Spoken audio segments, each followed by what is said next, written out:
Are you thinking of leaving corporate, but too afraid to make the move? Have you already escaped corporate, but are finding it hard to run your dream business? Are you wasting valuable time by attempting to figure challenges out on your own? We have created a podcast for corporate escapees running their own business. This is the Corporate Escapees Podcast by Build, Live, Give. We bring you firsthand experiences of guests going through many of the struggles you face each and every day as a corporate escapee. We get real with no corporate BS. And now, over to your host, Paul Higgins. Welcome, John Di Natale from Equi Wealth to Corporate Escapees Stories. Really great to have you on, John. I know we've had a long association and I know a little bit about you, but why don't you just kick off with something that your friends or family would know about you that our listeners wouldn't? Hi, Paul. Thanks very much for having me along. Okay, you told me this is a G-rated podcast, so I better be careful here. No, look, I think one of the things that people may not know, I'm a bit of a wannabe weekend rock star. So I love playing guitar and singing and jumping up and doing some gigs with some bands occasionally. So that's my other life on the weekends that I don't let filter into my work life too much. Probably to the happiness of my team, I'm not sure. Right, and where's they come from? Have you come from a musical family or just something that you? No, not really. Look, I started playing guitar way back as a kid, and I've never become super proficient at it. It's just something I enjoy. But good enough to jump up and do occasional gigs here and there with some guys I know and some bands that I've had a chance to play with over the years. But just really enjoy being up there and getting the crowd involved and having a bit of fun and banging out some songs that we're happy with. Oh, fantastic. That's great. And I know before, when we were doing a bit of a setup, you talked about, you've had quite an unusual career path and most of the people that come on have had sort of, a fairly linear corporate career, moved into their own business. But I know for you, you've been worked overseas, you've had quite a really interesting career. Maybe just give us a quick summary of what that looks like. Yeah, sure. No, it certainly hasn't been a linear career, that's for sure. I've come from, I started in property, in real estate out of uni, and I harboured a secret dream to be a radio announcer back in the day. And of course I was told that, well, no, you can't do that. You have to sort of be born into radio. And I thought, well, that can't be right. So I went to radio school and I went and got myself a radio job, and I worked all around the country at different radio stations. And I moved into training and speaking work. So I'd get invited to go and speak at things or train people's teams and what have you.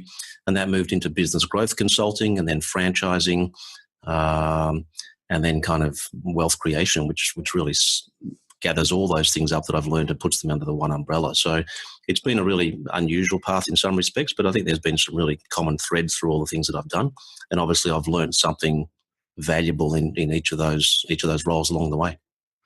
Yeah, and what are some of the key sort of moments, highlights during that great career of and all those changes? Well, I don't know. From a personal achievement perspective, you mean? Yeah. Look, I really enjoyed the radio and media side of things. I worked, in some very cool scenarios with musicians that I loved and respected and got to hang around backstage and do all the cool things that you want to do back in the day. So that was pretty exciting in the early stages. For me, working in the franchising and business growth space, we've had some clients who have just done amazing things. I mean, you take people who are early on the journey and then you work with them for a period of time and you see them literally transform before your eyes. I mean, they when you meet them, they're fired up and they're enthusiastic, but they're maybe not as confident as they could be. They obviously don't have the experience yet or the skill sets yet. And just watching those people develop and build a business and build a life that is really kind of, what they want to create and being part of that's probably one of the most fulfilling things you can do. And then now it's really about helping people to avoid becoming victims of the great Australian dream, I think we've been taught over the years, and perhaps not the current generation, but I think, people of our vintage were taught that to succeed in life, you have to work hard, get a good job, get married, have a couple of kids, buy a house, spend the rest of your life paying that house off, and then retire happily ever after. Yes. Unfortunately, the reality of that great Australian dream, so-called, is not fantastic, because most people get to, 50, 55, 60 and then go, well, I really can't take it easy because I don't have income, I don't have assets, I don't have leverage. I'm really not set up to be able to take it easy and still continue living the life that I want to live. So that's the focus of what we're doing now, and then that kind of gathers up all those other things that I talked about in terms of things that I've learned along the way, in helping people create the life that they really want to live, from a financial perspective, which then, of course, facilitates lots of other things that you can do in your life. Yeah, and I know when we met, it was through franchising. The time I worked for Coca-Cola, and we had lots of franchisors, and we were really struggling to understand them. And I came to you and the business you're working in to better understand that. But what was some of the pattern recognition or some of the traits that you saw in franchisors that really succeeded versus ones that didn't? I think being a franchisor is a really interesting thing. As an employer, you have people who are working for you, so you can kind of direct them to a certain degree. You can set certain requirements. You can ask certain things of them, which is fine. In a franchise system, you can do the same thing, but the people who are in a franchise system as franchisees, they've invested usually a fair portion of their life savings, to join that business. So they're not employees, and yet they're not at risk of offending some people. They're not true entrepreneurs in the sense of people who go and create something entirely new, So they still they want freedom in terms of running their own business, but they still need a lot of direction, a lot of guidance, a lot of support and encouragement and coaching. And I think that the franchisors who succeed really understand the mindset of their franchisees and understand what they need from that perspective, not just the business systems and the marketing, but also then the personal development, coaching, confidence building that's required to build a successful franchise business. Great. And when you sort of left that business and then went on your own, what were some of the key fears you had at that time, if you had any at all? Probably all of them. Look, it's always a big leap to leave. In some respects, to leave the comfort of a regular paycheck, if you like. But I think there are always conflicting forces whenever you're working in the corporate world. There are conflicting forces because yes, you get a regular income, but at the same time, perhaps you're doing things that are not entirely aligned with your values, or you don't feel that you've sort of really,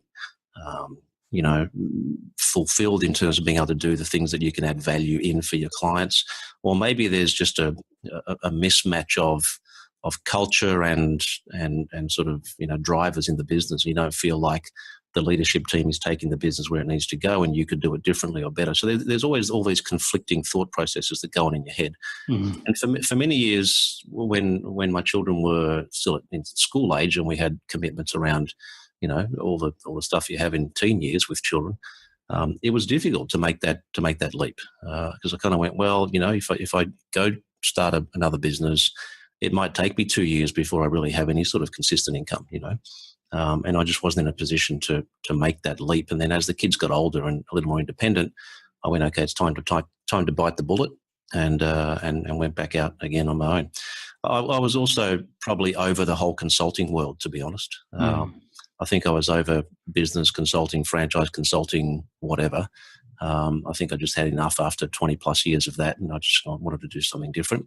And I ended up back in property, which is where I started, strangely enough, sort of full circle in some respects. And so I thought I was getting out of the business growth area altogether. And then, of course, it didn't take long before I got a couple of phone calls saying, I've got this client. Do you reckon you could just talk to them about this? I'm like, oh, okay, I can do that. And then in a very short time, we were running another business growth consulting business again. So we got dragged back in. But look, I'm very happy. I love doing it, and it's still part of what we do now. So that's been the journey for me. Yeah, great. And was there ever a time where you thought, maybe I'll go back to the safety of a job? Oh, sure. When it's 3 o'clock in the morning and you're still at the office and you're working and you haven't slept properly in weeks because you're worried about clients and cash flow and team, and there's no money in the bank, and you start thinking, what the hell am I doing? Yeah, you have those moments, but they're very short moments. I can tell you, it's they're very brief moments, because I think if you genuinely believe that what you're doing adds value and creates value. And look, this might sound a little grandiose, but what we do literally sometimes changes people's lives. When you change the way people manage their money and the way they're structured and their cash flow in their family situations, their personal lives and their business, it is literally life-changing for some people. So when you have that pushing you and driving you, and you know what you're creating in that sense, it's very easy to then go, no, what am I thinking? I just need to get focused and get back on track and keep going, But Yeah, I think anybody who's grown a business has had moments where they've gone, this is all too hard. yeah. Look, and I think Coke used to have a saying called "money can't." Or experiences that can't be bought effectively. And I think that's the thing when, you've got a scorecard in corporate, and you would have in yours of, getting a certain number, mainly financially driven. I think the moments that you give now, and I know you do give to some of your clients, money can't buy them. They're just that wonderful feeling. So I agree. And for a lot of our corporate escapees, they, that sensation, once you get that, yes, you'll have tough times, like you said, 3 a.m, and it's really difficult. But those quality moments that money can't buy are the real reason. I think in the preset you talked about really understanding your why and what you want to do, and then get a business to meet that. Just tell us a little bit about how you do that with some of your clients. Yeah, sure. Look, it's interesting. If you spend enough time on Facebook, Paul, you'll think that being an entrepreneur is all glamorous, and you just travel around the world and drive nice cars and go to parties. That's why I got off Facebook. Yeah. I mean, there's a lot of glamour associated with being an entrepreneur, and everybody you talk to these days is an entrepreneur. And I kind of go, well, what does that actually mean? What it really means is a lot of hard work, basically. So I think the reality is very different. Look, I don't know, the experiences that really make a difference to me. I've had clients literally in tears because we managed to restructure things for them in such a way that they go from struggling with every cent, having to check the phone and the bank account before they fill the car up with fuel, to having a couple of $1,000s a month in excess cash flow. That makes a huge difference to people's lives, right? Planning for 5 years from now, 10 years from now, and 20 years from now makes a huge difference to people's lives and the lives of their family. So all of those things are the moments, if you like, that really make it worthwhile in many ways. Yeah, and look, I know a lot of people come to you for help, but who do you go to for help in getting you to sort of grow the great business that you've got now? I've been really fortunate, I guess, that I've built a really good network over the years. I've had the opportunity to mingle with a lot of people, a lot of very successful people, not just in business but in different parts of life. I have some friends who are who've been professional sports people, very successful sports people, and who now work in the sports commentary or commentating area in television and all those sorts of things. Just people who have built very successful lives for themselves. And I find it really interesting talking to them, not so much about business, but just around mindset. I find that successful people think differently. How do they think? Well, I think a lot of us fall into the trap of thinking from a scarcity mentality. We kind of go, well, I'd like to do this, but I don't have the money or the resources or the time or the team or the whatever, And the difference that I find with other people is that they go, this is a really good idea, and I think this is something we should do. How do I pull this together?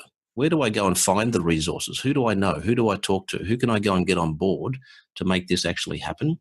So it's not a huge difference, but it does make a big difference in terms of the outcomes, because they don't kind of go, oh, well, it's going to be all too hard because I don't have the resources, therefore I won't try. They actually they go out and just make it happen, And I think that positivity and that sort of belief that they can go and make things happen is really the key to it all, And it's taken me a long time to figure that out because, 30 years in, I'm still learning. Yeah, and look, and I think that's one of the biggest mind shift changes from, being in corporate versus running your own business that, so often in corporate, you had a great idea and there was, you're knocked back for various reasons, budget, Right, we haven't got the budget. politics, whatever. You know all the excuses, all our listeners. Yeah, of course. Excuses. But all of a sudden, when the ball's in your court and you can do what you want with it, some people actually get a little paralyzed by that. And because they're conditioned to, someone's going to say no to me here, but actually, no, in your own business, you can do whatever you want. Yep, and that's kind of freeing, but also a little scary, I think, for most people, because then you have to decide, well, what is the best use of my time and my resources? Where do I put my focus? How do I really make this work for myself? And it's so easy to get distracted. I mean, there are a million things to distract you when you're trying to grow a business. Within the business and outside the business and in your personal life and everywhere else, there are always a million things that you could be doing. If you watch enough, videos and other things, you'll be told a million things that you should be doing in your business as well. And then if you try and do them all, I think you're doomed. So creating a focus and really, really understanding what it is you're doing, why you're doing it, and what are the fundamentals you really need to get done to make it happen. I think that's really super important.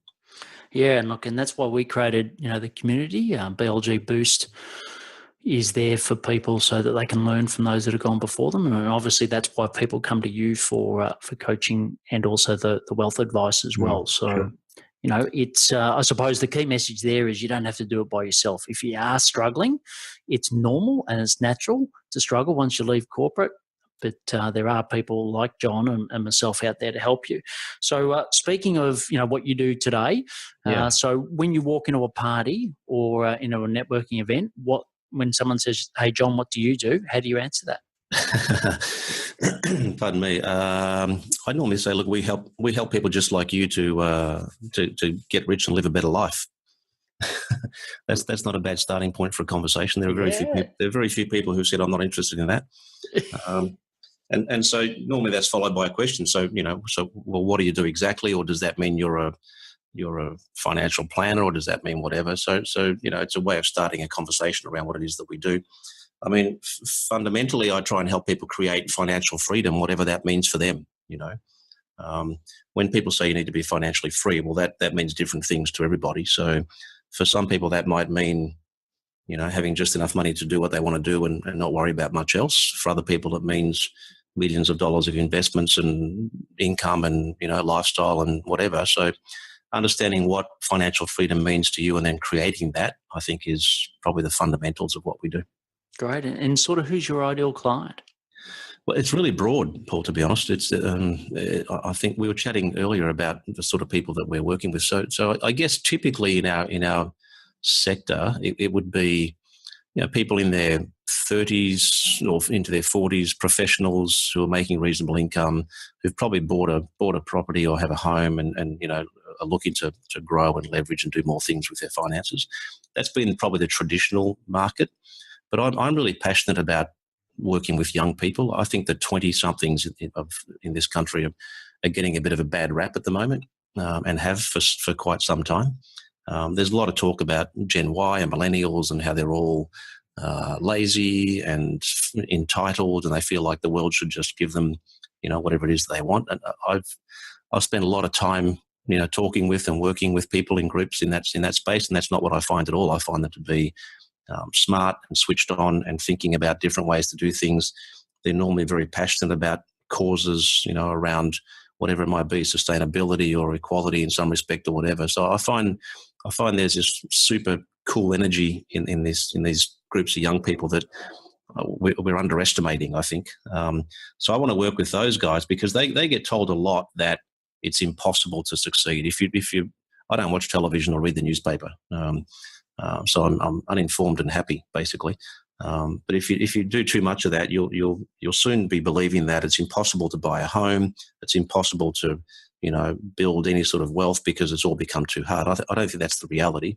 I think if you have some clear goals and you have a plan and you take action and you give yourself the time to let that do its job, you can create the outcomes you're looking for. And I want to make sure that the younger generation in particular understand that and know how to do it. And I want to give them the tools and the processes and the support, I guess, to make it happen.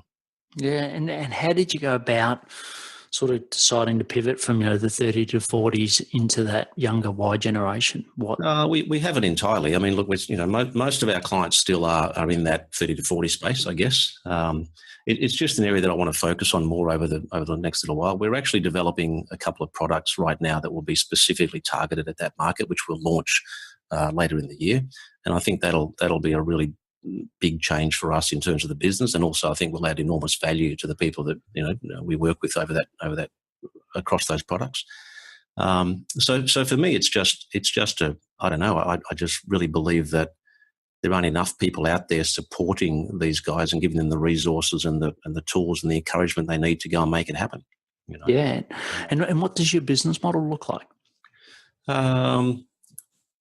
Yeah, look, it's relatively straightforward. We're not a franchise yet. We are a small team. Effectively, there's only 7 of us in the core team. We have a promotions team of probably 10 or 12 people who we utilise for events and other things that we run, and then we have a really strong referral model that we've built over the last 5 or 6 years. So we work very closely with other advisors and other professionals in this space, and we have a good referral network. And I'm fortunate in that I've done a lot of speaking over the years, and I've done a lot of events and conferences and all sorts of things where I've had the opportunity to go and speak and kind of get our message across to people. And so we've built a really good network from that side of things. So referrals would be our sort of, that's our key driver. And then, speaking in events and what have you have been another really good tool for me in terms of getting our message out and engaging people in what we do. We have plans to replicate, obviously, because having spent as many years as I have in franchising and licensing, it's pretty difficult to get that thought process out of your head. So I think there are ways that we'll start to replicate the business. We've already got some overseas presence, and we'll start to look at that over the next sort of 12 or 18 months as well in a little more detail. Great. And when you talk about referrals, because I'm amazed how many times I speak to a digital marketing agency and I say, how do you get most of your clients? And they're like, oh, through referrals. I'm like, oh, okay. But really? Okay. Yeah, you're telling everyone else to do something different. But often you'll have a great first conversation and there'll be a good meeting of minds. But I find a lot of our clients really struggle then to get some consistency and get value for both parties. How do you go about taking it from a nice conversation into something that works for both? Yeah, look, it's a really good point. And you can do a lot of work and have a lot of coffees and spend a lot of time talking to nice people and get no results. And I've certainly had that experience over the years as well. I think what we did differently this time is that we didn't approach a large number of people. We didn't go out looking for 100 referral partners. We wanted a small team of more dedicated people that we could understand, and we could understand what kind of is going to work for them. And my focus now when I talk to potential referrers is simply the first referral. That's all I'm interested in. It's just getting that first one through, because once we do that, once we get the first referral and we do a good job, we look after that client, we create good outcomes for them, the referrer gets good feedback, that then cements the process and starts to cement the relationship.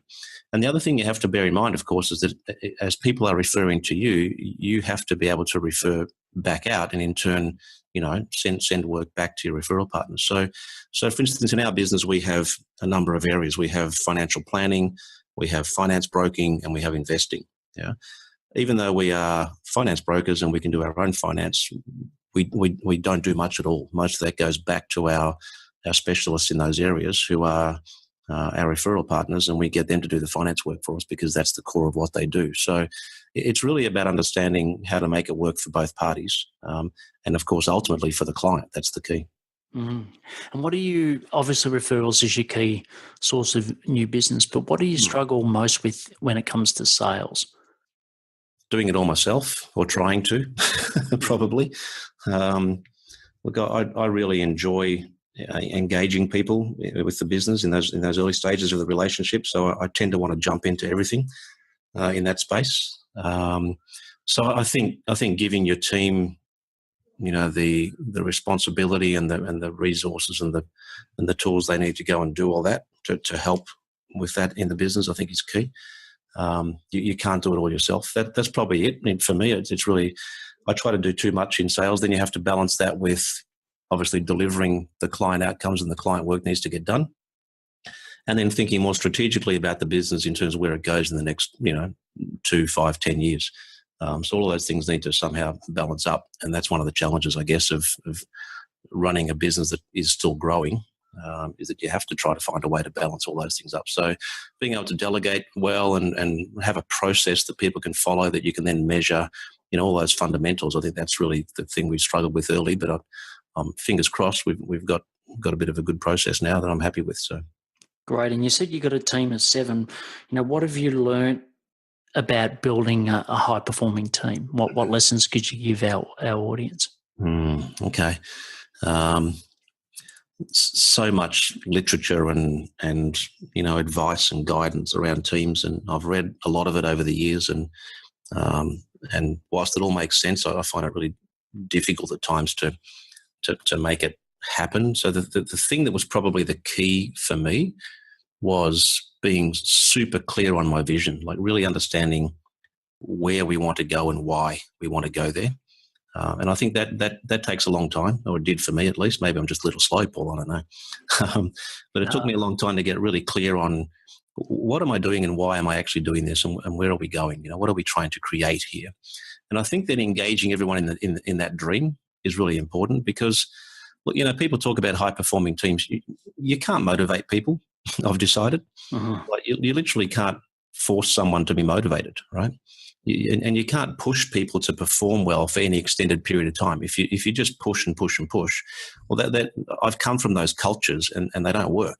People get burnt out, they leave, they get tired, they get cheesed off, they start slandering the business, all the things that we see in the corporate world where people just get pushed and pushed. It just doesn't work. Yes. In a small business, it's really about building a vision and building a dream, and then having passionate people around you who actually believe it, who actually see that we're doing great stuff, and they want to be part of it. They want to be part of the journey. I think that's the key. So you can create an environment that enables people to become motivated, enables people to be passionate, gives them space to be creative and find better ways to do things. That's the key in my mind of having it happen. And of course, you've got to have the right people. That's number one challenge in any business, I think, is finding the right people. Yeah, and if we could grant you one wish to expedite your business, what would that wish be? Yeah, look, I think it's difficult to choose one wish, but it would revolve around people for me. Well, it really would. I think if you could send me more people who are passionate, who have integrity, who are motivated to help people, and committed to building something that's exciting and valuable, I think that'd be the key for me. There are lots of things you could wish for, but ultimately I think every business revolves around the people and the team, and getting the right people is one of the key challenges, I guess. So just give me more wonderful people. I'm very fortunate. We have a great team, and I'm very happy. We've built a culture that I'm very proud of. So long may it continue. Brilliant, great. Well, look, the next section is the live section. It's just a little bit of a insight into your daily habits. So what are some of the daily habits that really make you successful? I read a lot, and I write a lot. So I find that writing helps me clarify my ideas and helps me clarify my position on things that are important. So staying across kind of what's out there, and then writing to communicate your ideas, that works really well for me. I think making sure that I stay focused on the fundamentals. It's really easy to get caught up in all the business growth stuff. For my own business, right? So growing my own business and thinking about all the things we have to do and what have you. You can easily neglect the fundamentals and the things that you have to deliver for clients. So having a super sort of client-centric focus is key. And we have a list of priorities, and top of the priority is anything related to client work or client deliverables is always number one. So doing what we promise and making sure that we do it well, and the other fundamentals around that always stays central. In terms of my things, I'm not one of those. I haven't joined the 5 a.m. club yet. I've thought about it. I haven't managed to drag myself out of bed and join the 5 a.m. club as yet. I find I'm probably more productive at 1 a.m. or 2 a.m. That's kind of when I get most of my creative thinking and that sort of work done. So I do tend to stay up a little bit late and start a bit later. But I think it's a case of whatever works for you, you know. So yeah, look, I'm not much of a routine kind of person. I don't have a strict routine that I follow. So for me, it's more about focusing on the basics, as I said, and then having some really good short-term goals. I think is really important too. So we now set sort of weekly project stuff. You know, we have projects we want to get done this week. So we'll knock them over in a week. They don't hang around. We don't have to talk about them or think about them for too long. We just get them done and move on. And I think that also helps a lot in terms of maintaining momentum. Great. And we were talking before about Lucy off air, but if Lucy was listening to this podcast, or when she does listen to this podcast, what would you love to say to her about the support she's given you over, I think it's 30 years, you said, of marriage? Coming up to. Yeah, that's a little frightening. Gee, what would I say?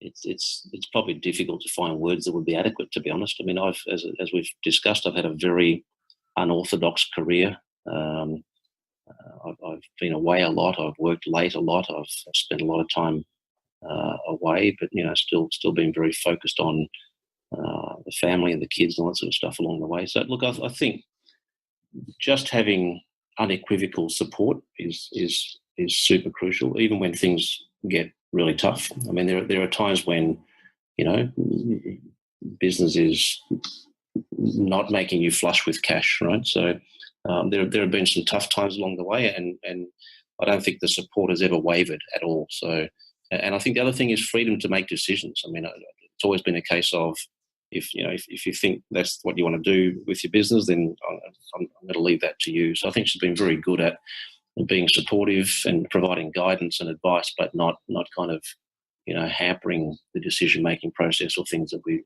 want to do along the way, and letting me take some risks. I think that's really critical. So, yeah, look, just as I say, unwavering support all the way, and you probably can't ask for more than that, I don't think. No, not at all. And as far as a cause or a community, I know before you spoke about Gen Ys, but what's a cause or community that you're really passionate about at the moment? Yeah, look, there've been a couple we've been associated with over the last few years. I had an opportunity to speak in Cambodia last year, which was really exciting. I did a conference over there for people who are wanting to come and build a life and invest in Australia. So that was an exciting thing to do. And I hadn't been to, sort of Asian countries for a few years. And I think you tend to take things for granted here in terms of what we have and sort of the lifestyle we live. And you forget that other people don't have the same opportunities. So there are a couple of organisations doing some really good work over there that I'd like to spend more time with.